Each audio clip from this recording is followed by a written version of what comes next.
Karibu sana IK. Naona leo umeshika na mpira mkononi kabisa. Wewe mama kushika na mpira kabisa ili kwa ambaye hajawahi kushika mpira kama Bayona hapa kidogo aushike tu atoe baraka. Sio watu ambao wanafahamu mpira na kushika kidogo Bayona hapo. Huu ni mpira wa netball. Umependeza leo. Shukrani. Sasa wamekwambia mpira. Yaani natakiwa utupe sasa experience ya mpira. Uliposhika umeona nini cha tofauti? Wage watu ushike. Au mpira ndio umependeza au ulimaanisha nini? Nani? Nimeanza na yeye kwamba kapendeza afu nakuja kwenye mpira. Sawa, Bayona kushika mpira mpe na Lili mpe na Makarobo kidogo muone huu ndio mpira wa netball. Size number 5. Size number 5. Umeandikwa. Jamani umeandikwa. Sio kwa sababu Bayona anaufahamu. Umeandikwa. Size number 5. Wow. So unaweza ukakaa ukasema gula dhahabu anavijua. Kwa nini? Size number 5. Mikasa. Sio hiyo lakini. Huu mpira wa netball. Basi urushe mpira wangu au turushe utadaka. Au turushe. Karibu sana IK. Kuna nini kwa wakati unaopokea mpira? Sisi ni wageni wako sasa. Yes, nimesema nije na mpira kwanza kabisa kwenye netball kama ambavyo tunafahamu wengi ama wengi wao pia hawafahamu. Ni mchezo ambao unachezwa na wanawake na wanaume pia. Yaani kuna netball ya wanaume. Ipo kabisa. Lilian Mkulu ameniangalia wakati anaitika. Position ni zile zile, kasoro tu kwa wanaume wao wanavaa kaptula na t-shirt juu na ile position juu wanafunga. Kwa wanawake ndio haruhusiwi kuvaa kaptula, aidha uvae vigauni ama sketi na blouse. Lakini mpira huu kwa wanaume na wanawake wanatumia mpira mmoja. Kwa sasa twende moja kwa moja kwenda kuangalia sasa zile position ziko 7 kwenye mchezo huu wa netball. Lakini pia niwaambie wadau wa mpira huu ama pia kwa wengine ambao wafahamu. Dhamani kwa kwamba ni mchezo wa pete, hapana. Yaani pete ishafutwa, haipo kabisa. Ni netball kwa Kiswahili, netball ndio inabaki kwa Kiingereza. Tumelichukua sasa jina rasmi vile vile netball. Ila pete hapana, haitumiwi pete. Kwa sababu tukaone zile position ambazo ziko 7 kwa mtu tuwekee hapa. Kwanza kujua position ziko 7, kazi ya kwanza mpaka mwenye kazi ya 7 ana kazi ipi. Yes, kwa sasa tunaanza hapo. Yes, tuna goalkeeper ya kwanza pale GK, tunaye goal defense, kuna GD kule, lakini hapa kuna WD ambaye ni wing defense, tuna center katikati, kuna wing, kuna wa ambaye ni wing attack, kuna GS ambaye ni goal shooter na GA ni goal attack. Hawa watu ni wako 7. Lakini kuna mmoja anaitwa center. Center kama ambavyo tunafahamu ni kiungo. Yaani huyu ndo mpishi mwenyewe wa mchezo mzima. Yaani akiwa yuko nje ya mchezo maana yake kawaua timu nzima. Na center akipoteza mchezo maana yake wing attack ndo wana ruksa ya kuweza kumsaidia center ama yaani kwamba kwa hapo wote wengine motisha na kurudi mchezoni. Kwa position ziko 7 kama ambavyo tunaziona hapa. Sasa nimesema kwamba kwa wing attack anaweza kumsaidia center kwa sababu gani? Sasa twende tukaone moja kwa moja ule uwanja wenyewe na kujua majukumu yao ya kazi na kwa nini nasema center anaweza kusaidiwa na wing attack kwamba endapo yeye mchezo utakuwa umemkataa kwa siku hii. Kwa hiyo position ziko 7, twende moja kwa moja tukaone sasa uwanja wenyewe jinsi unavyokuwa usura tu uwanja unavyokuwa. Sasa hawa wanakaaje na wanafanya majukumu gani? Kwa sababu tukaone kwenye uwanja wa netball. Uwanja sasa ni huu hapa. Center yupo katikati. Na uwanja wenyewe una maeneo 3. Kuna upande wa goal third ambayo ni eneo la kwanza, kuna center third eneo la pili na kuna goal third eneo la 3. Kwa hiyo mchoro unakuwa huko hivi. Center anakaa katikati kama ambavyo tunamuona hapa. Lakini wing attack yuko pale pembeni yake ambayo ni ama WA. Center na WA na GA wanatoka kucheza kwenye upande wao huku wanakuja mpaka ndani hapa naingia wing attack anaingia na center. GA na GA anaishia huku. Kwa sababu gani GA afungi huko anafunga upande wa goli lake. Huyu GA ni goal attack. Anashambulia lakini ni mfungaji, msaidizi wa goal shooter. Goal shooter hatakiwi kuvuka huu mstari. Goal shooter anacheza humu na kwenye D ndio eneo lake la kazi. Kwa hiyo goal shooter hawezi kufunga, lazima GA awe kidogo sharp akanitafutie mpira huku ili waweze kuja kufanya mashambulio ya kufunga. Lakini center anacheza maeneo yote. Kuanzia hapa goal third hapa anacheza kwake, anacheza huku, aingii tu kwenye eneo la kufunga ili D tunasema. Wing attack naye anacheza kote huku, kuanzia hapa mpaka hapa, anaishia kwenye D. Kwa hiyo endapo center akiwa mchezo umemkataa, wao anaweza akawa msaidizi wake. Lakini goal defense na WD sasa ndio wale ma defense wenyewe kama ambavyo jina lao linasema. Na wao wanaanzia eneo hili ila wanaishia mstari huu. Wanacheza maeneo mawili. Wanaishia huko, wanaachia huko, wenyewe wakapambane. Goal defense anaenda kumzuia goal attack. Okay. Kwa hiyo hapa pair ziko mbili mbili. Kasoro center hana pair yake. Goal attack pair yake ni goal defense. Goal defense. WD na utaruhusu maswali? Sikiliza. Maswali. Uliza. Kwa hiyo maeneo yako hivi, kwa position ziko hivi, kwa hiyo ukiona mtu amevaa WD maana huyo ni wing defense. Ukiona mtu amevaa huyo ni wing attack. Center yeye anakabwa na center mwenzake. Huyu aliyokaba wa timu nyingine. Kwa hiyo hii ni timu moja. Maana kwenye kila timu sasa wataongezeka mtu mmoja mmoja kwenye kukabana hapo. Kwa hiyo 14 maana. 14. Yeye ndani wanaingia wachezaji 7 huku na 7 huku. Kutoka kwenye huo uwanja kuna vitu viwili. Kwanza hiyo third naona imetumika kwenye maeneo matatu yanayougawa uwanja. Kwa nini goal third? Niseme ni kwamba labda kwa nini goal third? Kwa nini si first second? No, sababu eneo yenyewe ina mara 3. Third, second, first ni mara 3 ya uwanja. Uwanja una maeneo matatu ya kuchezea. Kwa kama tu neno ambalo wameamua kulitumia kama ni mara 3 ya uwanja. Ila huku kuna goal na huku kuna goal. Kuna kufungwa na huku kuna kufungwa. Naomba nimuongezee kitu. Yaani kwenye third wanasema kwamba mchezo wa netball una maeneo matatu. Ni 3. Yaani kwa mfano kwenye fraction, kwenye mathematics. Kwa hiyo ni 1 of the third, 2 of the third, 3 of 3. Kwa it's mathematical kwamba iko katika vipande vya vitatu. Vipande vya hesabu. Na alipotumia neno fraction.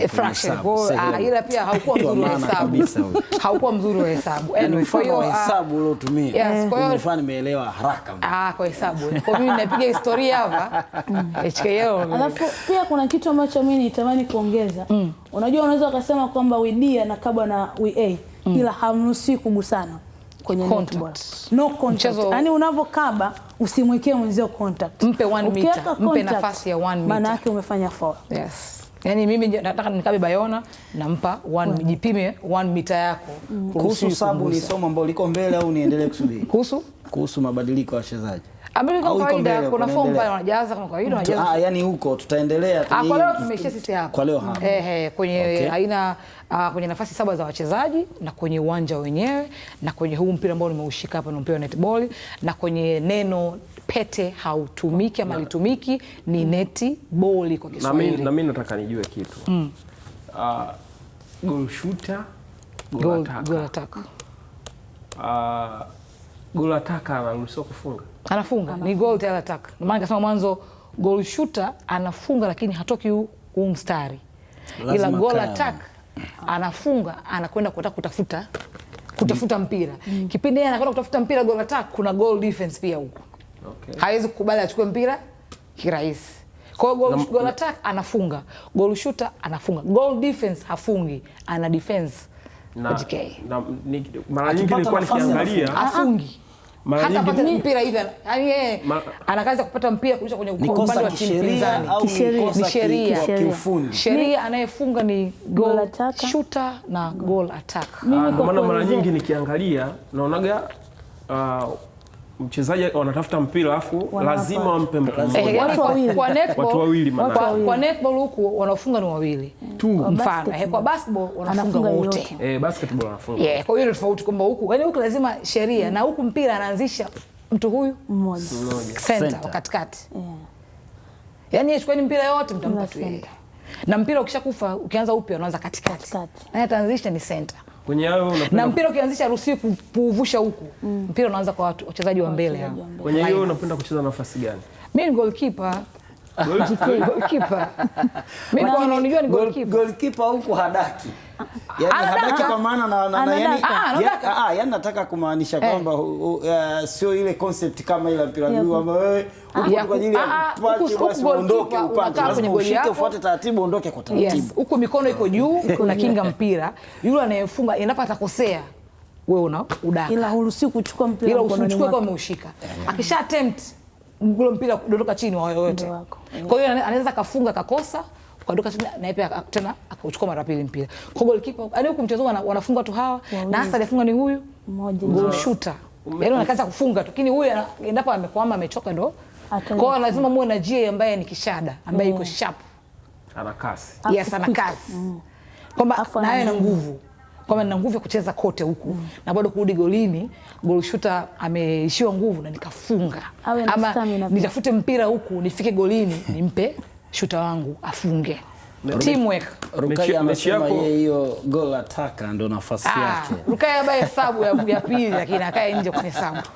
Akiumia mtu ataingia. Ila unajua raya netball bwana, mimi ambacho kinifanya nikaupenda mchezo. Mimi sikuwahi kucheza ila niliupenda sehemu moja. Ni kwamba ni mchezo ambao una nidhamu nyingi sana uwanjani. Yaani respect. Kwa sababu gani? Umeona ule winger attack anajua kabisa mimi mwisho wangu ni pale kwenye kile kiduara. Ukigusa mstari. Nikiingia kwenye kiduara ni filimbi. Yaani kila mtu anajua sasa jukumu lake. Alafu pia ni mchezo ambao respect ile sehemu gani kwamba kila mmoja anafahamu jukumu lake. Unamwona GK anapokuwa ndani ya box yake kama ana GS. Sasa faida moja ukitaka kuenjoy netball, hakikisha kwamba GK yako na GS yako hawapishani sana urefu. Kwa nini? Wakipishana urefu, GS atafunga mpaka achoke yeye. Yaani GK unasema unapocheza na mtu, hakikisha unapopanga kwamba huyu anaweza akacheza na huyu. Unaweza ukapanga lakini ndio inafika kwenye moment kwenye mchezo GK ama goal shooter ni mrefu mara mbili ya GK wako. Kwa hiyo obviously utakuwa unafungwa. Utafungwa mpaka uchoke.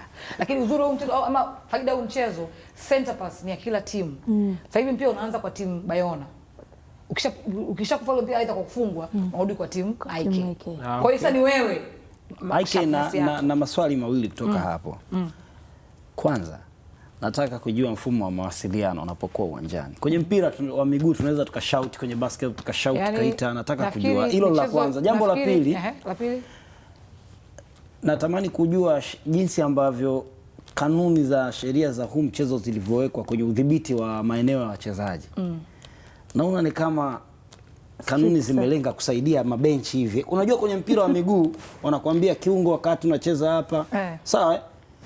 Kuwa na mipaka ni kama kocha atakwambia wewe itaishia hapa. Wewe kiungo, lakini huku inaonekana ni kitu ambacho kiko kwenye sheria kwa sababu ni sheria na sababu ni sheria na ni mchezo ambao hata wachezaji pia wanashauriwa kujifunza sheria kabla, yaani ili mchezaji mzuri ujue pia sheria, kocha ajue sheria, bench pia wafundi wote ajue sheria. Nikija kwenye swali lako la mawasiliano yao ndani ya uwanja, si ndio? Kila mchezo una plays. Nafikiri mchezo wote uko hivyo. Mnapotrain mazoezini ndivyo ambavyo mnapeana zile ishara zenu. Mimi kama ni GK kuna zile fake tunaita. Naweza nikashika mpira nikawa nataka nikupe wewe hivi kabisa hivi, lakini mimi nampa Bayona huyu hapa. Kwa hiyo ishara ya macho. Naomba tu teammate wangu ishara. Huu mpira nikishika nikitaka nimetana na upeleka kulia, maadui wote wametangulia kulia. Kumbe huu mpira natoa bounce pass chini, anachukua teammate wangu. Kwa kuna hizo aina za pass. Huu mpira nikashika, nafanya nataka nirushe juu mpira, kumbe sirushi juu. Kwa hiyo wote mmekaa kuudaka juu, natoa. Maana yake unatakiwa kuwa active sana mchezaji. Uelewe mwenzio atakapofanya hivi. Kuna aina pass kwa nyingi na ishara zile na maneno, kuna fake pia, kuna yani kama naenda huku na kurudi huku quick na kurudi kuchukua mpira upande. Kwa hiyo ni hivyo ambavyo mnatrain mazoezini, kuna plays mnapanga bwana sasa hivi pasi 3 golini. Yaani pasi 4 golini. Uko kuongea. Unaongea. Sasa lazima ongea na timu yako. Tunaongea. Yaani wakati wa mchezo unaruhusiwa. Unaambia kaba, Lili shuka chini, Lili, yaani unakumbushana. Na wengine ni makofi. Kuna ngine na makofi. Sasa hii pahala akasema huu mchezo uruhusi kuongea. Lazima uongee. Na mimi nataka nijue kitu kimoja. Utakuwa bubu. Kuhusu dakika. Leo vitu vingi mnavitaka twende. Kuhusu dakika. Muda wa mchezo. Yaani muda wa mchezo. Kuna 15 yategemea na yani ligi yenyewe nini ambacho mechi official. Mechi official kuna dakika 60 nzima, kuna dakika 40. Kwa hiyo unazipanga kwa mapumziko kama kawaida. Kwa kama ni 60 magawa 15, 15, 15, 15. Sio kama inakuwa ina vipindi vipindi. Yani kutokana na ukubwa wa hiyo ligi yenyewe. Kwa hiyo ni kama vile ambao wenyewe mkicheza full 11 nani kwenye mpira wa miguu, mkicheza 5 against 5 7v7 hivyo. Yes. Ina dakika 60.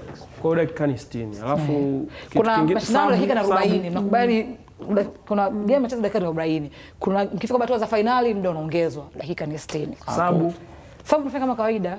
Kuna form inajaza na anaweza akarudi mchezaji au akitoka ametoka. Mchezaji anarudi. Hii ndo la mchezaji anarudi. Kama basket. Kama basket. Au amputee football. Mpira miguu naona ambao kidogo mmeonewa kwamba akitoka bye bye. Kwa hiyo kidogo ukitoka unaweza ukatoka ukapewa maelekezo na kocha nje. Hili nimegundua IK wewe ulikuja na mpango lakini naliona darasa tamu sana. Darasa tamu lakini nafika leo lingeishia kwanza hapa. Punguzana maswali. Ila sasa maswali yenu yote hayo utayafanyia kazi ili aje na kutingisha. Sisi tukakutingisha. Mimi ni goalkeeper mstaafu wa chuo cha CBE tabia biashara. Alafu nataka nikubaliana yeye amecheza. Unajua huyu akati anacheza 10 anacheza nini netball. Kakaangu mimi alikuwa anacheza basket. Kwa hiyo taratibu yao kidogo anajulikana, yani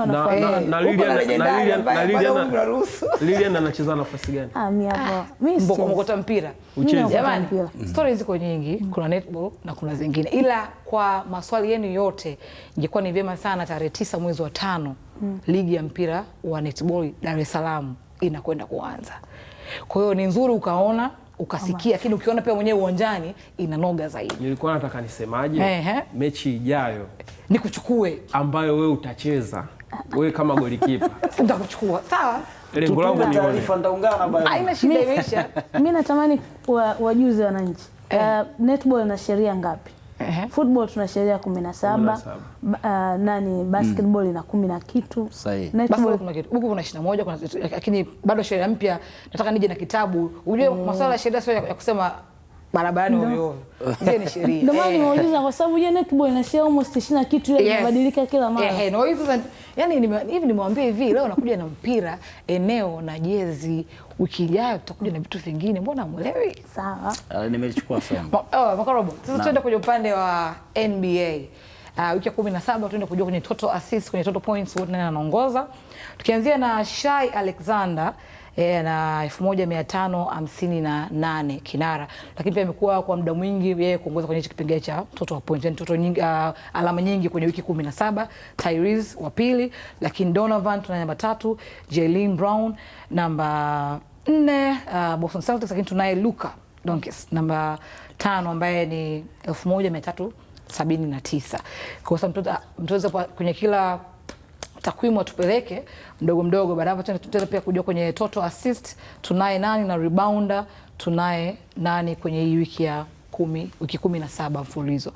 Kwa hivyo mtoza atupeleke sehemu nyingine kuja kufahamu huko ana maswali assist per game. Huko muulize maswali ndio? Huko nitakuwa nayo na kosa. Tunaye Nicole ambaye anaongoza kwa assist mpaka wiki ya 17, lakini pia Nicole yeye ndo msimu wa 2024 2025 ndo aliongoza kwenye rebounder kwa msimu uliopita, lakini kwa mpaka sasa hivi yeye ana hiyo 10.7, lakini tunaye namba 5 James Harden na 8.2. Luka Doncic kama kawaida yao kwenye kila takwimu kuna Luka, kuna Shai, Nicole kama viona apia kwenye mara kwa mara. Tuenda kwenye upande mwingine kwa takwimu nyingine ambayo nimewaandalia siku hii ya leo. Hapa tunaye rebounds kwa mchezo. Nicole tena kajirudia kwa mara ya 3. Kabla hujaendelea kwenye basket, hii rebound ina maana gani? Sawa. Niko kwa ajili yako leo. Nipo kwa ajili yenu. Niko mpaka saa 6 kamili. Rebounds. Yule sasa goalkeeper ambaye uko kwenye netball uko unamsemea. Sana kazi za kudaka.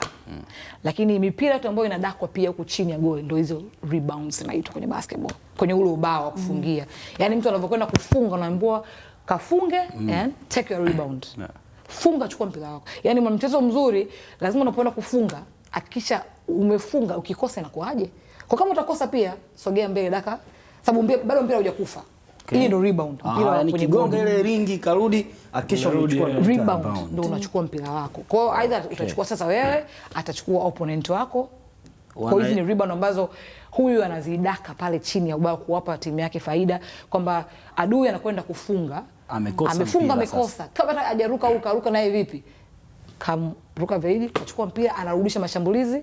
Mimi ninafunga nikarusha ukadunga na ukarudi tena kwangu, ni bado na zote mnahesabiwa kwa moja, wote alikuwa anazuia na shambulio, wote mnaingia kwa chungu kimoja. Hiyo ndio faida yenyewe, kwamba unapoona kufunga kesho unafunga na kutoa na kudaka rebound yako. Hata kama mpira umetoka jani, jizoeshe tu hivyo kudaka. Kwa hiyo Nicola hapo tuashum tu kwamba kuna ambazo anataka kufunga yeye au alifunga mwingine akadaka tena au alikuwa anafungwa na kadaka na nyingi ambazo anafungwa kwa urefu wake, nyingi ambazo anafungwa timu pinzani, yeye ndo anakuwa anazibeba na kupeleka kwenye timu yake. Haya, hapa sasa ni total rebound mpaka sasa hivi anaongoza Kyle, lakini bado Nicole yuko namba 4. Ndio maana nimesema hii ilikuwa kuna 7, yeye na 600, Nicole na 480, lakini msimu uliopita yeye ndo alikuwa ni overall. Sasa kwenye hizo rebound za msimu mzima alikuwa ni tunaye Nicole ndo mshindi. Hapa umeelewa? Hapo niko vizuri. Hapa ni total rebounds, ndio? Rebounds nishaelewa mimi natamba. Tamba. Pia kuna assist. Ila kule mwanzo kuniuliza. Assist automatically inaeleweka kwamba huyu hapa amempa yule amefunga, right? Kuna steal.